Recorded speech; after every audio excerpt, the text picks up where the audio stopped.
The Mechanism of Potassium Secretion in the Renal Tubule by Kenneth Holmes.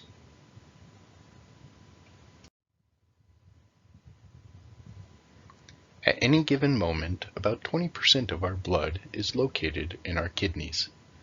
During that moment, they are filtering the blood, is taking in water, sodium, chloride, calcium, potassium, and waste products out of the bloodstream.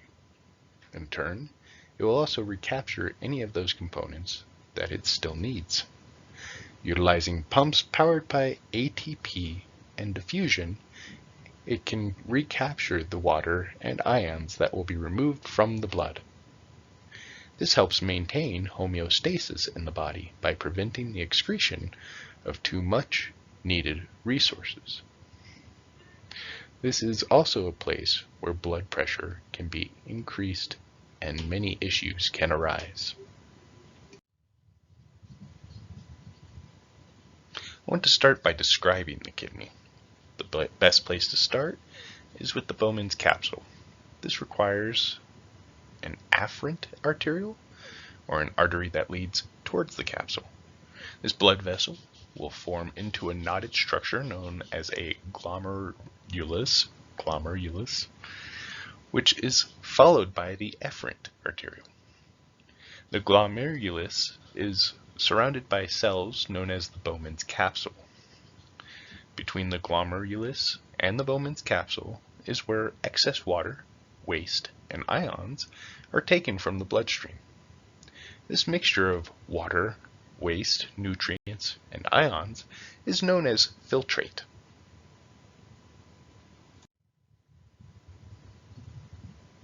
The filtrate will leave the Bowman's capsule and travel through the proximal convoluted tubule.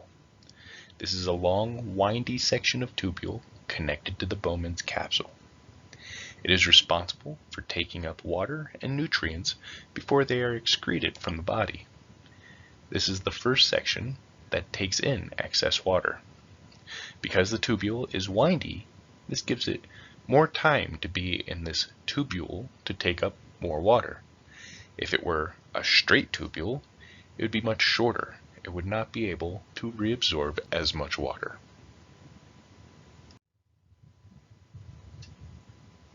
Connected to the proximal convoluted tubule is the loop of Henle.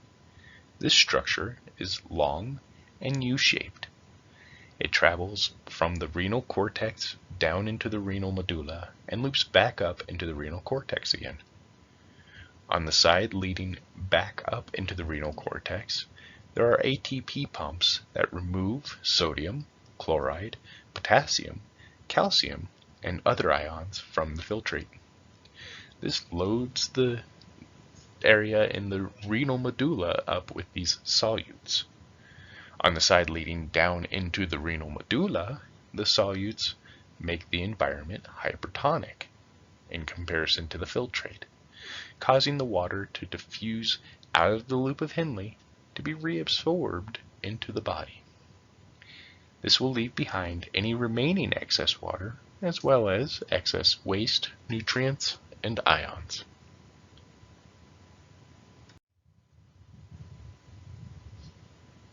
The loop of Henle, coming back into the renal cortex, connects to the distal convoluted tubule. This is another windy tubule that leads back to the Bowman's capsule before connecting to the collecting duct. This is the third point where excess water is removed from the filtrate to be reabsorbed by the body. This can also be used to reabsorb other nutrients the body needs, other than just water. The collecting duct is one last area in the kidney where water and other nutrients can be reabsorbed from the body. This reabsorption rate is controlled by antidiuretic hormone, or ADH.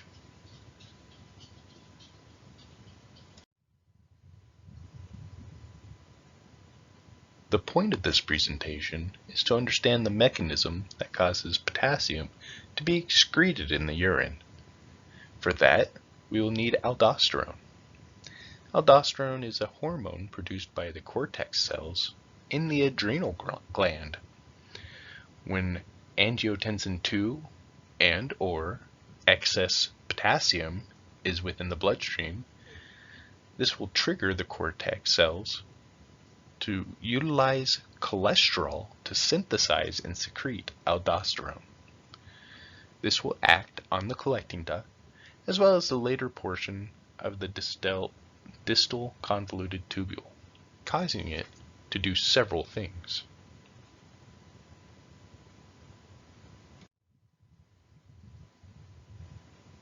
The aldosterone will take action, more specifically on the principal cells within the collecting duct, or later portion of the distal convoluted tubule.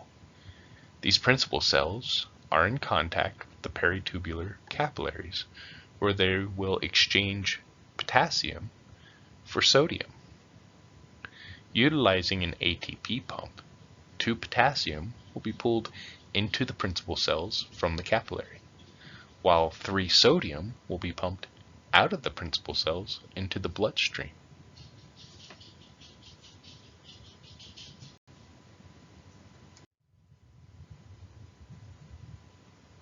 The aldosterone will start by making that sodium-potassium ATP pump more. This means that more potassium will be put into the principal cells and more sodium will be put into the bloodstream. The aldosterone will also create 2 different types of channels connected to the collecting duct or distal convoluted tubule. One channel type is to allow the movement of potassium. Due to there being so much potassium in the principal cells, they will flow out into the collecting duct or distal convoluted tubule. The other channel is for sodium, which will allow more sodium to go into the principal cell. This means even more sodium is pumped into the bloodstream. This also means that there are more solutes in the bloodstream, causing more water to be taken up from the collecting duct or distal convoluted tubule.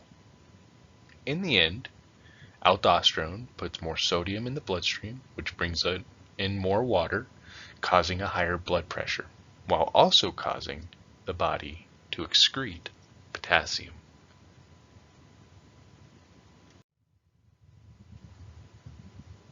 There is a disorder tied to the excretion of too much potassium through the urine. This is known as Conn's syndrome. The reason the body may excrete excess potassium is due to too much aldosterone in the body, also known as aldosteronism.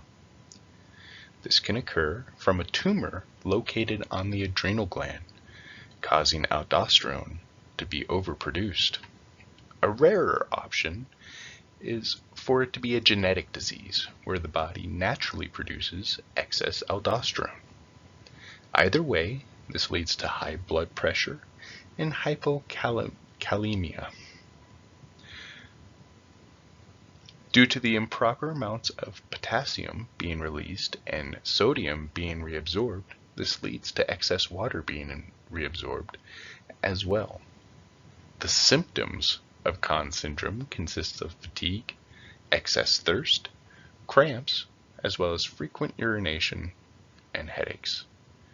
The more severe side of Conn's syndrome comes from the high blood pressure.